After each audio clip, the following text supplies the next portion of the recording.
A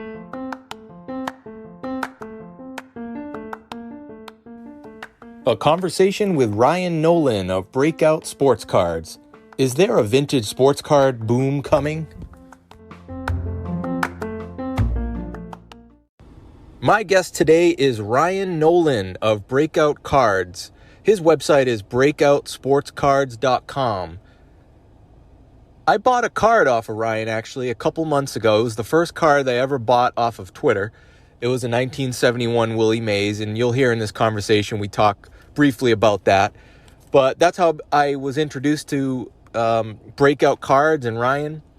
And about 2 weeks or so later, I saw one of his posts on Twitter, and it was a post that said he believes that in 1 to 2 years there'll be a big vintage boom.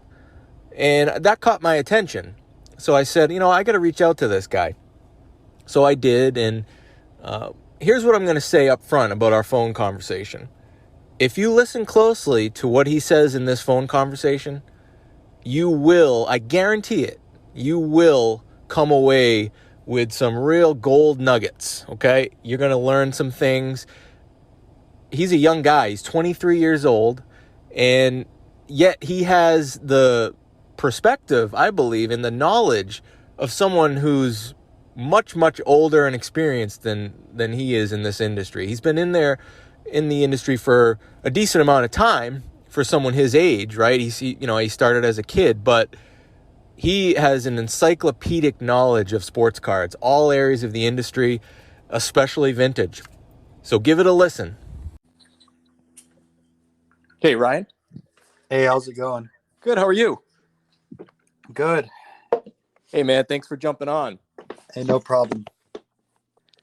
So I've been meaning to talk to you because if you remember, a few months back, I purchased, actually, this was the first card I ever purchased off Twitter, was the 71 Mays card. Oh, I remember that. It was a nice one. Yeah. I appreciate that. I think I messaged you that I like to collect the turn back the clock cards from the 80s and 90s, and that was one of the cards, that Willie Mays turn back the clock. That's the card featured on there. So that was one that I wanted. Oh, I remember that. Yeah, that was the 7, right? Yep. Sweet. Yeah, you have a great card, man. I love the 71s, but for my PC right now, I'm trying to chase other things and then go back and get some other stuff like the 71s. There's so much to freaking get out there. Yeah, and I believe at the time you were trying to build up a little bankroll for the National as that was coming up now that it's just ended.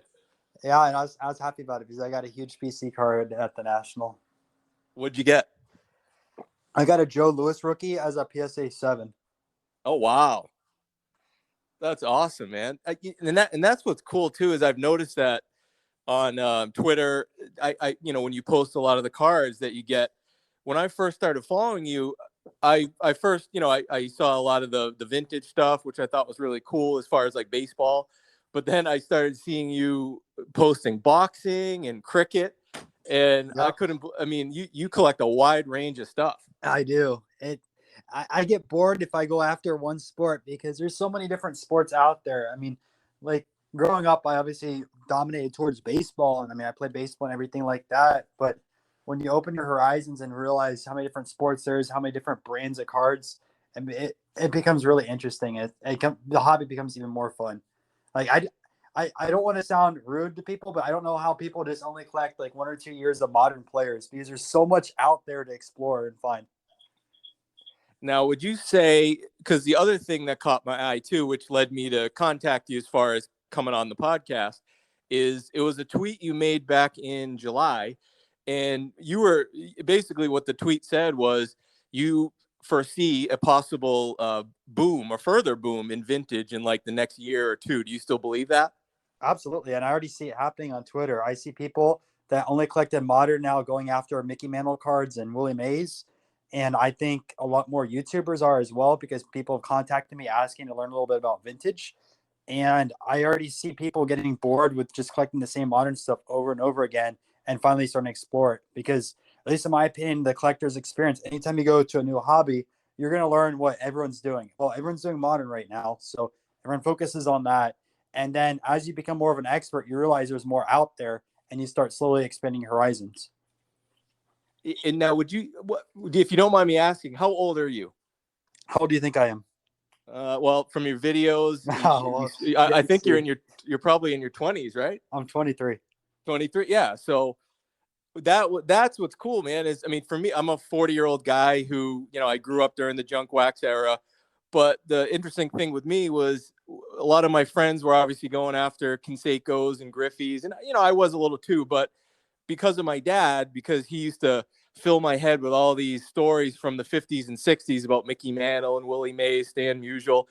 Even as a kid, I was always like more interested in those guys. Now I couldn't afford to get, the turn back the clock cards were about as close as I could get to those cards back then. But, as I got older into my 30s and now I'm 40, I found myself that's like my main interest, and I really enjoy getting those the most. So would you say, as a 23-year-old, are you in the minority of like the guys that you hang around with at the shows and stuff? I know you said you're getting more into it, but you seem like it's probably not as much of a common thing now still for guys like your age to be more into vintage than the modern, right?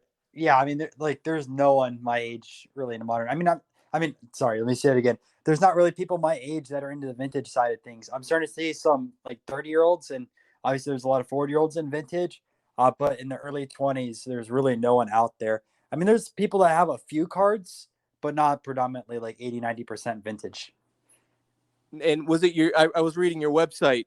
Would you attribute your interest in vintage, is that because your dad had a card shop when you were younger? Yeah, a lot of that. So my dad had a card shop before I was born. He ended up selling it in the 90s when the whole market crashed. A lot of similarities between back then and right now. Obviously, different types of junk wax. Right now, we're kind of in a junk slab era where no matter what, someone gets a card, they send it in to get slabbed, thinking that they're going to make money off of it. Creates a whole nother market, and that could be a full-on discussion for hours and hours. Plus, with all the different parallels, I mean, look how many one-of-ones there is of players now. It's more of a novelty now than it is of like finding a very, very rare card. But beyond that point, when the whole market ended up crashing, my dad sold his business and sold all of the cards. He didn't actually keep one card from his card shop. He liquidated everything and got a 9 to 5 job and was done with it.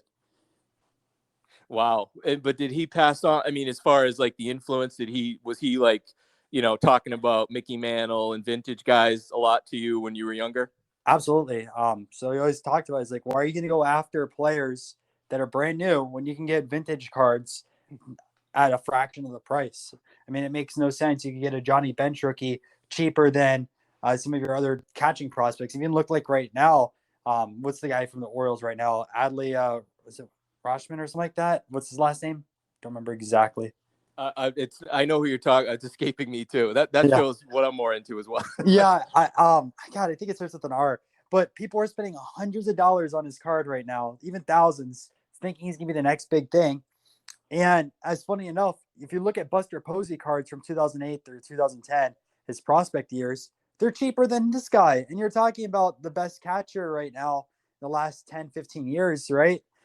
Besides, I mean, Yadier Molina is really good, but he's more of a defensive catcher than he is offensively. If you look at Posey, he's been the best recently. And Posey's cheaper than this prospect who's 23 years old. Nothing against the kid, right? Like, he's the same age as me. He could have a great career, but Posey, who's really good, is cheap still. You look at Johnny Bench, he's super cheap. Yogi Berra, Yankee legend with what, 10 or 11 rings on top of multiple like MVP awards, and he's did everything in his career. He's a household name. Look how cheap his rookie card is from a 1948 Bowman. And people are going to spend hundreds, if not thousands of dollars on a prospect expecting this guy to be the best catcher of all time. Yet 9 out of 10 prospects fail, and even the 1 out of 10 that don't fail doesn't mean that they're going to be perennial all-stars year after year. They could be a bench player. They could be an average player overall. People don't realize how difficult it is to make it to the major leagues, and then how difficult it is to even be an all-star or play at the same level. I mean, if you look at the data of how many number one draft picks even make the Hall of Fame, or not even just do well in the major leagues, you'd be astounded. Or how many number one prospects over and over again. I did a video a while ago where I was looking at number one prospects since 2010 or 2009, And I think there's only like 2 or 3 of them that are even all-stars right now, which really, really surprised me. I mean, there's people like, I think it was Matt Moore on top of my head, who was once ranked above both Bryce Harper and also Mike Trout. And people thought he was going to be the next big pitcher. And obviously, I'm comparing a catcher to pitcher a little bit different. But the point is, like, prospecting is a crapshoot. Sure, you can look at the numbers and you can kind of predict if a player is going to be a top prospect or not. But beyond that, the translation between the minor leagues and the major leagues is very difficult to predict. And you're putting thousands of dollars into a prospect, hoping they become the next big thing. And you already can get the next big thing cheaper than these prospects. There's a market imbalance. Right. And that's where it gets me too is, because for me, I like to, from time to time, I'll just, take a flyer on a prospect or young unproven guy, but I'm not willing to pay the amount of money. Like I'd rather get a, Mickey Mantle, like mid-grade card of one of his, like, mid-career cards for the same price that I could get one of these prospects who hasn't even come into the major leagues yet. I'm not doing that. I might take like a flyer if I can get a, like one of the guys I was just looking at, Blaze Jordan. He's a really young guy in the Red Sox organization, but you can get his like PSA 10 rookie cards for $50, something like that. So I'll take a little flyer here and there, not expecting anything to happen with it for it to be worth basically nothing in the future. But it's fun because then it gives you a little, hey, maybe I can keep an eye on that guy when he comes into the league. But to your point, it makes no sense whatsoever if you're trying to make money. Even in the long term, I believe the same thing. I believe that vintage is really the way to go. Yeah, and I'll add on that. Like, it's not like I don't prospect. So one of the guys I prospected about a year and a half ago was CJ Abrams. I looked at the MLB scouting reports. I saw this guy had 80 grade speed. I think he had like a 70 bat, and people were complaining about his power. But what I've realized, like, watching these prospects year after year, players develop power over time. It's not like you can't go to the gym and get more muscle. It's not like you can't train for power. And especially when a baseball is getting thrown at you 95, 100 miles per hour, right? If you make specific contact, you're going to hit a lot of home runs with that. And I looked at the Padres organization with how many prospects they have in the development. And I saw CJ Abrams, he was like, I don't know, 30 or 40 on the list, and saw his prices. They were so cheap. So I started buying up a lot of CJ Abrams stuff. Now he's a top 10 prospect. If I wanted to sell right now, I'd probably be up a 5 or 6x return, which I might sell some of the stuff just to afford vintage. Unfortunately, he got hurt, but it's like where the market is at right now. And it makes no sense to me, but it's how the market works is you make more money prospecting players from going from the bottom of the prospect list to the top 10 than a player now becoming a rookie and into the Hall of Fame in, let's say, 20 or to 25 years. There's such an imbalance because people want instant money. There's people now that don't collect cards. All they look at it as a way of flipping rather than holding into a collection. It's just a completely different mindset compared to vintage cards in the past. I mean, if you look at the old collectors, the people who want vintage, people will buy cards and hold on to it for 20 or 30 years. They're not going to leave their collection. They're going to hold on to it and say, I love this Mickey Mantle card. I'm never getting rid of it. And it goes into a shoebox or goes into a safe. And someone's going to hold on to that card until they die or until they need cash, and then they sell it and it gets recycled back into the ecosystem. That's why vintage cards are so hard to find sometimes, especially pre-war, because the people who collect these cards are diehards. They aren't going to want to give up that card for nothing. Now, on the other hand, where the culture is at right now, and I think a lot of it comes from the sneaker game that came into here, and then also a lot of the people that are looking for a quick money is they'll buy a prospect or buy a card and they'll flip the card by next week instead of holding on to the asset. And now we have this whole generation of collectors now that no longer holds on to cards. They're more of quick flip, quick flip, flip, quick flip, and just continue to recycle through cards so fast. I completely agree. And it's so refreshing to hear a guy your age with that level of thinking and knowledge and perspective, really, that, and I don't blame a lot of the newer collectors or investors that just got into it is because they don't have the experience. So they're going to learn certain things as time goes on. And there's no right or wrong way to do it. But, the way this is a big question that I talk about with, other people I know who do collecting, and the way I collect is I've been collecting for about 30 years. And, just over the last 10 years or so, I've started to started to collect, more of the vintage, Mickey Mantle cards. Mickey Mantle's my main collector. And one of the theories I've heard out there, I believe it was, I think it was the Sports Card Investor, which I saw a cool video with you making a deal with him at a card show, which was cool. But anyway, I think one of his older videos that I saw, I really like his stuff. It was that he believes that over time, and that we're talking maybe 15, 20 years, he feels that maybe the value of, now not the 52 Mantle or his rookie, the 51, but we're talking like, mid-grade stuff, a lot of stuff like that I have, like 5, 6, 7 grades, in like, 56 Mantle and stuff like that, not rookie stuff. He feels that, and others do as well, that over time, as the people who move on from the hobby, to put it one way, over the next 15 to 20 years, there's going to be less people who have that connection.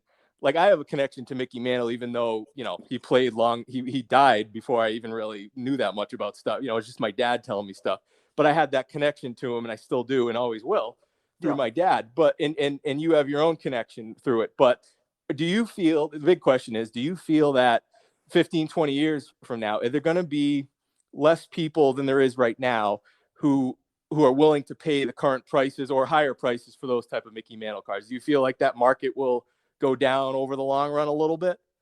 I like Jeff, but I'm going to disagree with his viewpoint on that.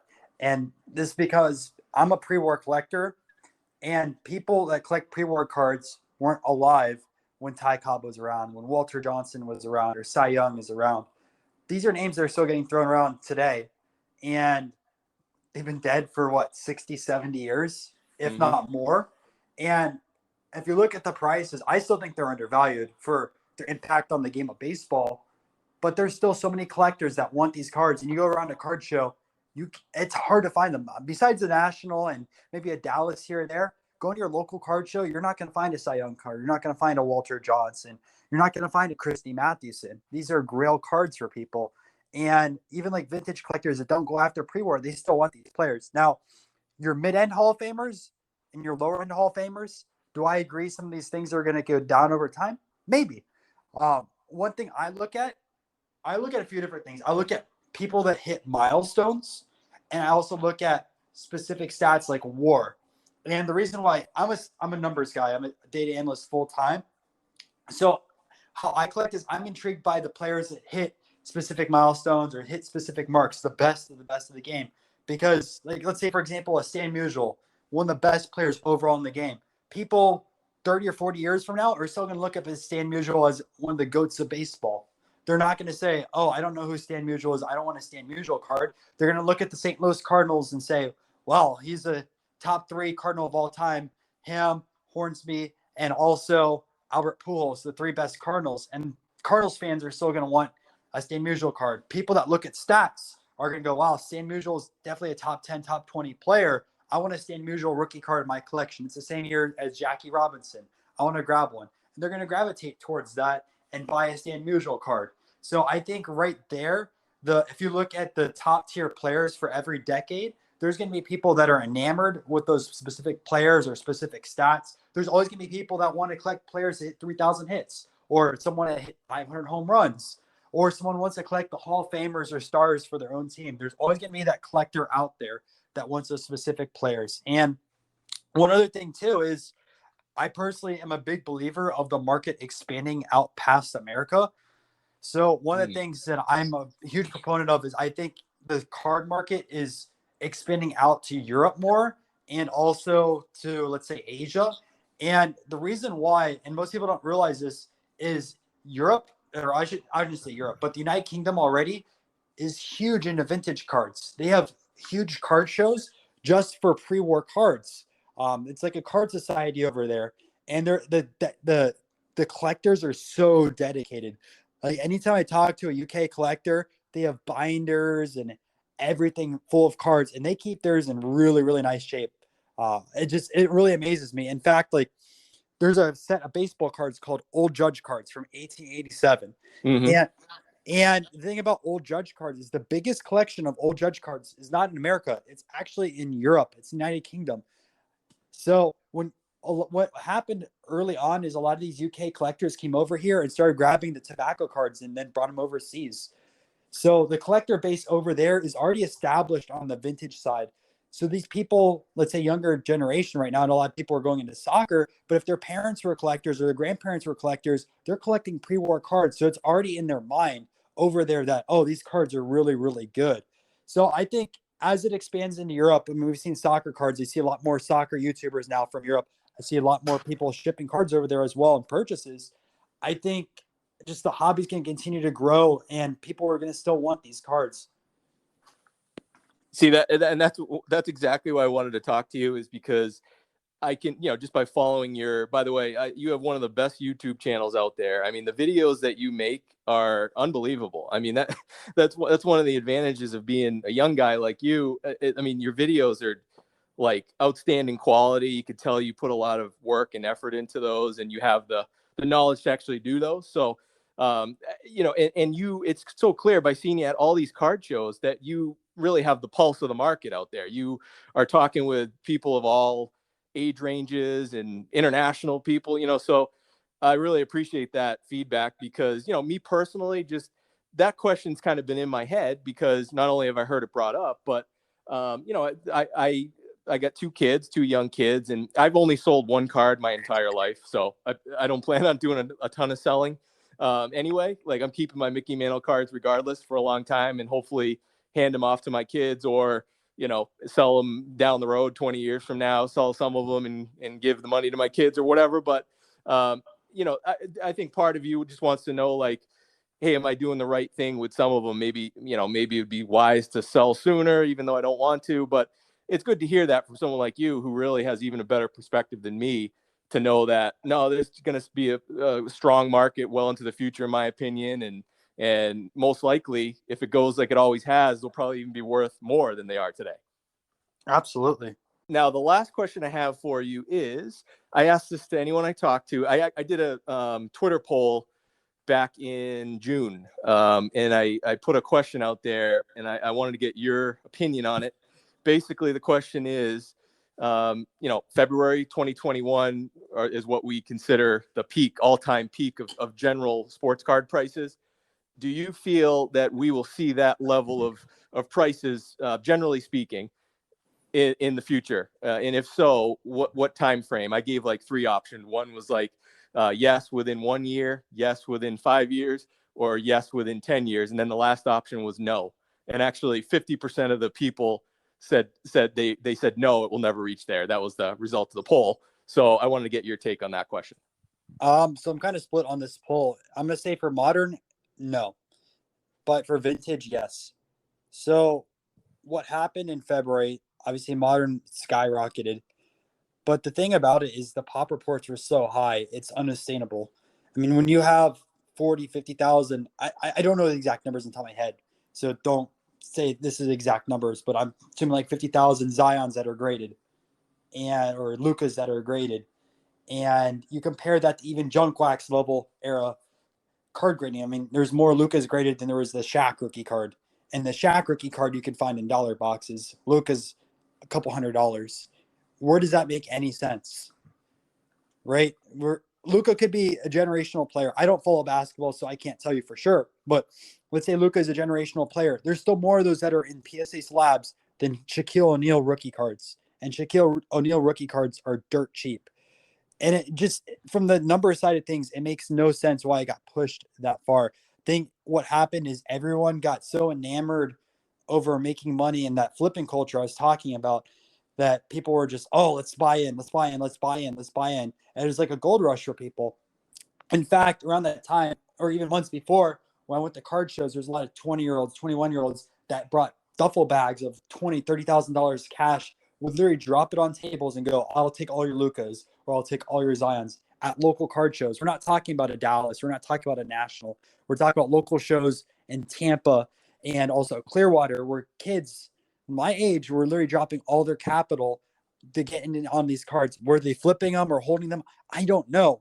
But what I do know is a lot of people end up getting burned from that. I mean, we look at a 60 to 70% loss on some of the modern basketball, and sure, some of it's rebounding right now. In fact, like let's say your LeBron chromes are rebounding, but you look at what's rebounding, it's the things that were not the lowest pop, but lower pop compared to your 2018 through 2020 Prism runs. So I don't think the whole market took a crash. I think it was mostly modern basketball. And I don't want to completely rag on modern basketball because I think there's pros of it. I mean, obviously, it's bringing a lot of people into the hobby. But years ago, man, you could find Kevin Durant rookie cards in dollar boxes. LeBron rookie cards were dirt cheap. This whole market exploded overnight, and you can't expect it to just to continue to go up. No market does that. There has to be corrections. You can't expect things to go up 100%, 200% every single month. It's not sustainable. At some point, it has to correct itself. At some point, people get priced out. And a lot of people didn't realize that hindsight. I mean, it's so much parallels back into the junk wax era. The Conseco being what, $50, $100 at one point, right? And now what is it? A 10-cent card, maybe $1 or $2 to a Conseco fan if it's in good shape.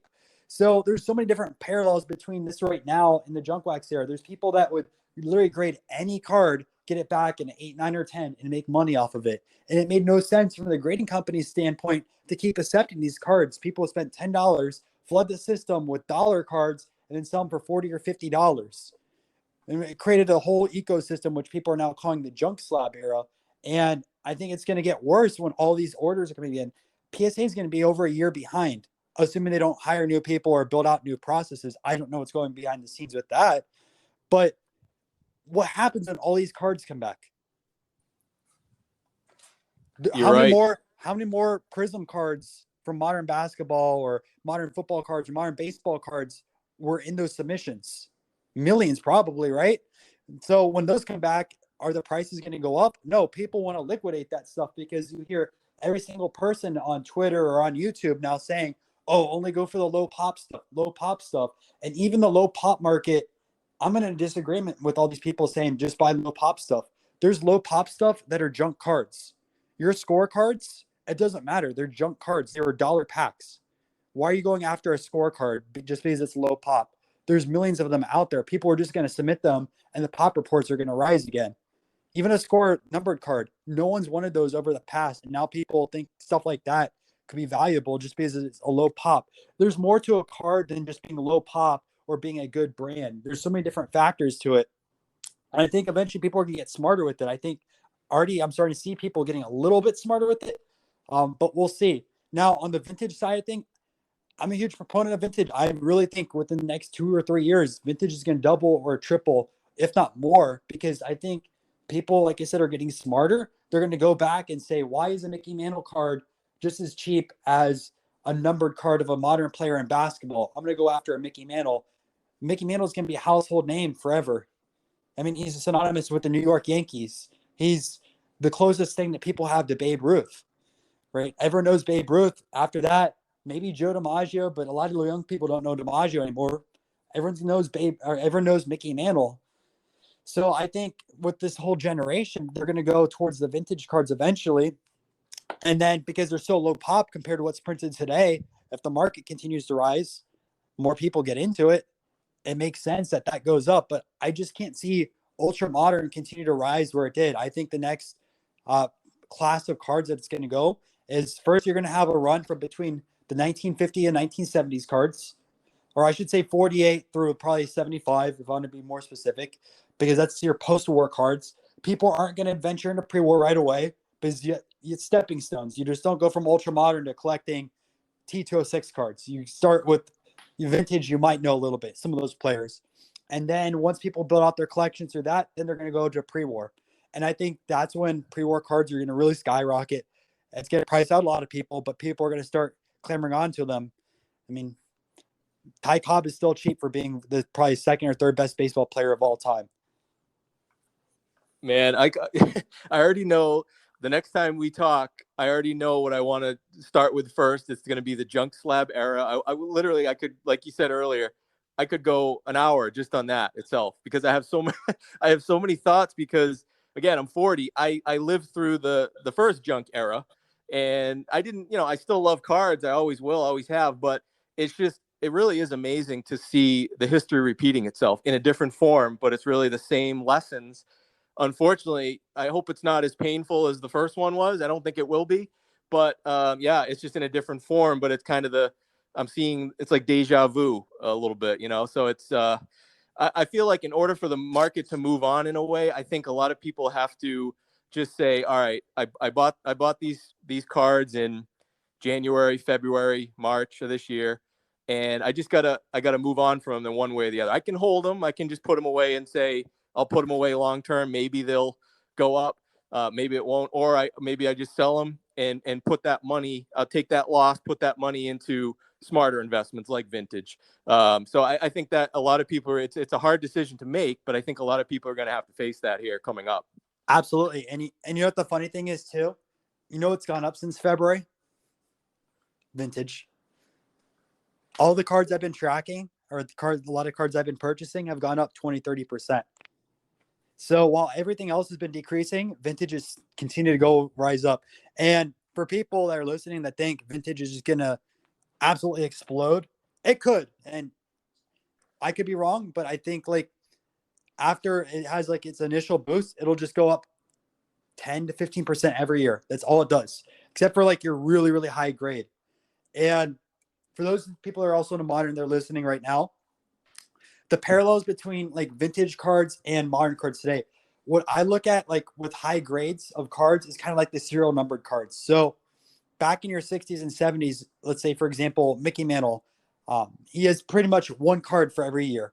So you're going to get that card graded. It can range anywhere, obviously, from a 1 through a 10. I look at cards like 6, 7, 8s as like low parallel numbered cards of today. Now, people chase a LeBron card because it's numbered to 25 or numbered to 50. Well, it's the same as getting like a Mickey Mantle, let's say a 1966 Mantle that's a PSA 8. There's only so many of those out there. It's kind of like getting your numbered card of today. I think that's the best way to kind of explain to people that aren't into the vintage side of things. So take your grades and kind of view it as like a serial numbered.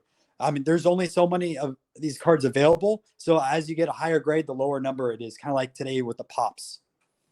Yeah, and when I kind of hadn't been following too much until beginning of this year, and when I started jumping in, and even before I started this podcast, I was listening to some other ones, and on a few of them, I'd hear people. This was like in the heat of the market.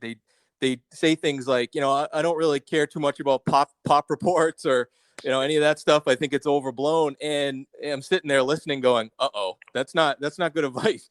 Looking at the population is huge. I do that before.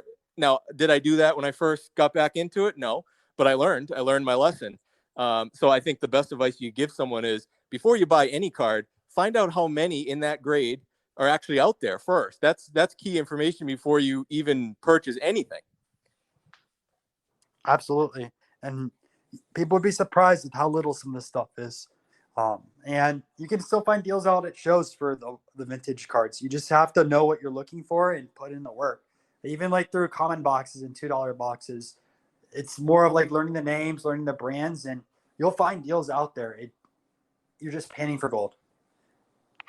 Well, Ryan, I kept you even longer than I said just because I could talk about this stuff forever, but I really appreciate you jumping on, and I look forward already to the next time we talk. Absolutely. It's going to be a ton of fun. I appreciate it.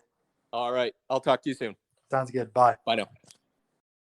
All right. Again, that was Ryan Nolan of Breakout Cards, his website, breakoutsportscards.com.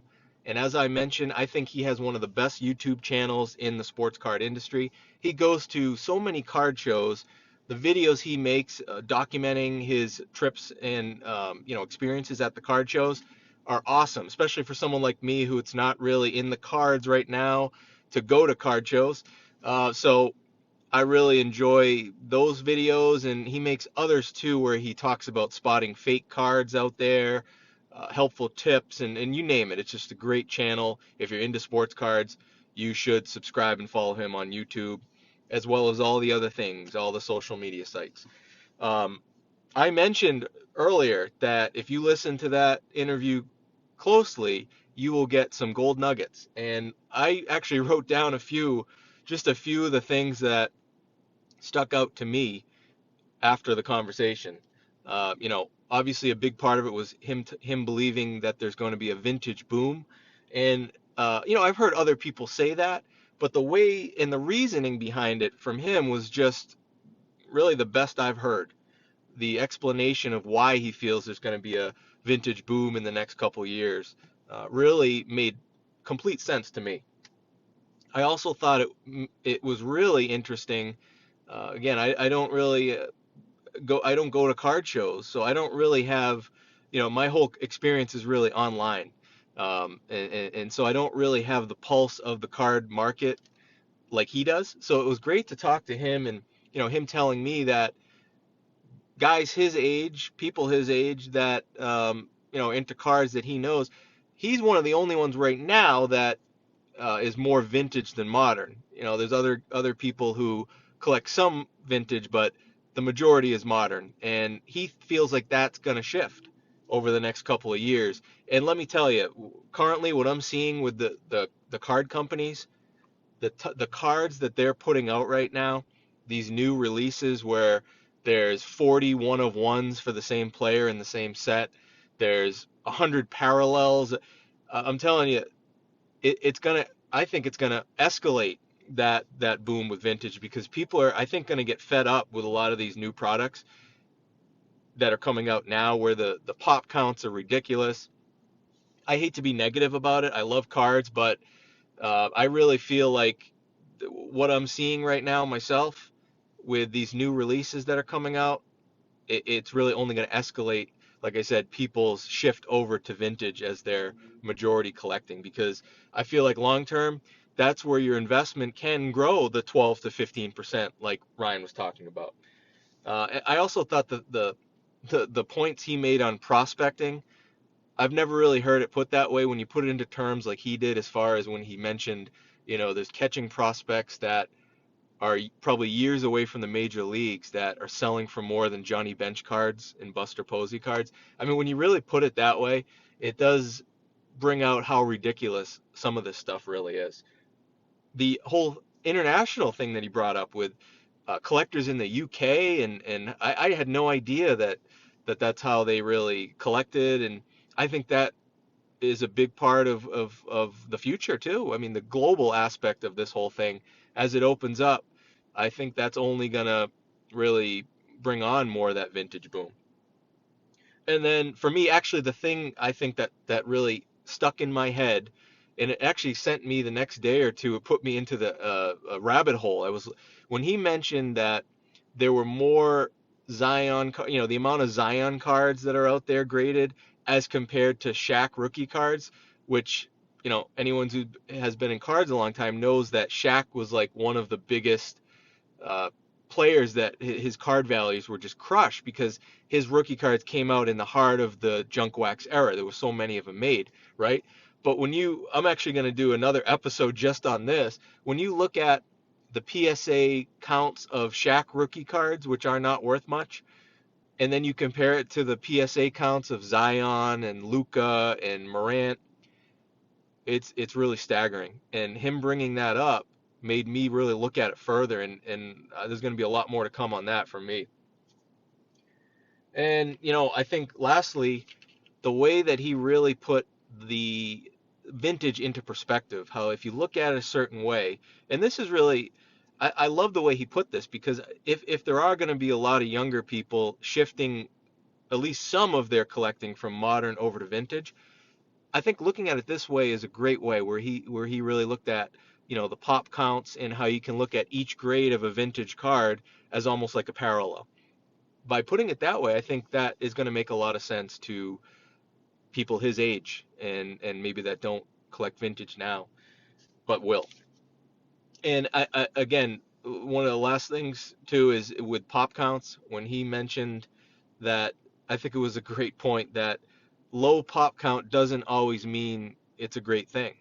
Because if there's a low pop count on a card with PSA or whatever grading company, you got to ask yourself, okay, it's low pop, but why? Is it because there's not a lot of those cards out there? Okay. Or is there a lot of those out there, but people just haven't graded them? Or is there no demand for it? If there's very little demand, doesn't matter how much the population is, the value won't really go up over time. So again, that was just some of the things that stuck with me. I look forward to speaking with Ryan again, and digging further into some of these topics, because he has a wealth of knowledge, and I learn something every time I talk to him. Thanks again, and I will talk to you soon.